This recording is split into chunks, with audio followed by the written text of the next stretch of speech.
Take a knee and the First Amendment. The First Amendment allows you to speak out and protest about things that you may not agree with, about what's going on in the world, or about what's going on in our country. And if you want to protest, as long as it's peacefully, you can. And also it protects you. We have movements such as the Boston Tea Party, the Civil Rights Movement, the Vietnam War protests, and even now to modern day, we have the Black Lives Matter movement. Now, my current topic is the current issues with the NFL and patriotism versus rights and why and how it began. Colin Kaepernick decided to kneel in protest to police brutality, and Eric Reid, his teammate, decided to join him, and Eric Reid said his faith moved him, and he looked into James 2:17. Faith by itself does not have works, is dead. He knew he wanted to take action and standing with his teammate Colin Kaepernick. After careful discussion and even a visit from Nate Boyer, a retired Green Beret and former NFL player, the two decided to kneel rather than sit during the national anthem as a peaceful protest. Today, I will be introducing 3 misconceptions about kneeling or protesting. Now, my first misconception is kneeling is against the law.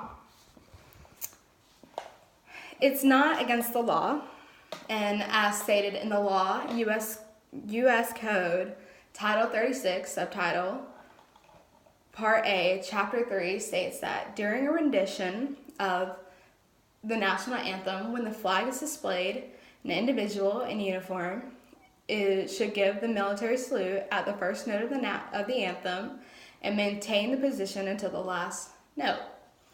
Now, members of the armed forces and veterans who are present but not in uniform may render the military salute in the manner provided for individuals in uniform, and all other persons present should face the flag at attention with their right hand over their heart, and men not in uniform, if applicable, should remove their headdress with their right hand and hold it at the left shoulder, the hand being over the heart. And when the flag is not displayed, all present should face toward the music and act as if the flag were displayed. It simply does not state that if you were to kneel or if you were to sit or anything that you would have consequences. So it's not particularly wrong or anything, maybe frowned upon, but yeah. The right to protest surge, as in the ACLU stated that the right to join with fellow citizens in protest or peacefully assembly is critical to a functioning democracy and at the core of the First Amendment. My second misconception is kneeling disrespects our military and those who fought for our freedoms. Now, these players are kneeling in protest to our military These players aren't kneeling in protest to our military or to our country or to say they don't like what this is going on, blah, blah, blah. They're protesting because, like earlier I said in my introduction, Colin Kaepernick was protesting towards police brutality.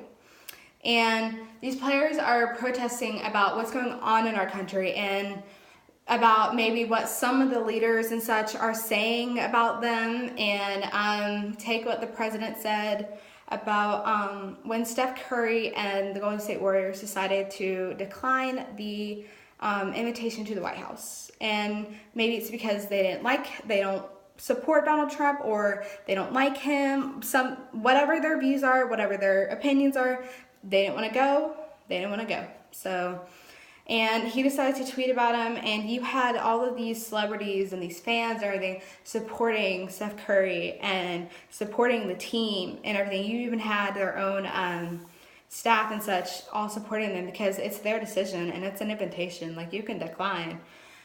So, my third misconception is employer versus employee. Trump's comments raised an intriguing legal question. Could NFL owners heed the president's advice and fire players for kneeling during the anthem? The answer could be yes, though is by no means a sure thing. Can they be fired? No, unless it's the NFL itself, but a player can challenge them for firing them.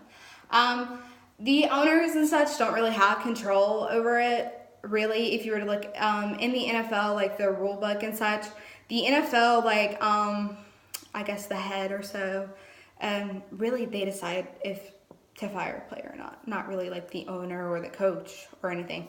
But when Donald Trump made those comments at a rally, you saw all of the staff and the coaches and the owners, they stood. I think it was the next day because it was like a Saturday or so, or that weekend, and you saw at those games that their owners and such of the teams were standing with their players and such because they didn't like what he said. Like, it's like kind of, stay in politics, stay in sports, do your job. And so my conclusion is, as we've seen the protests, but not just kneeling, but other protests like the Women's March and when the Black Lives Matter movement started, the issue is so much bigger than all of us. We also need to educate people and on what the real issue is and what is going on in our own backyard.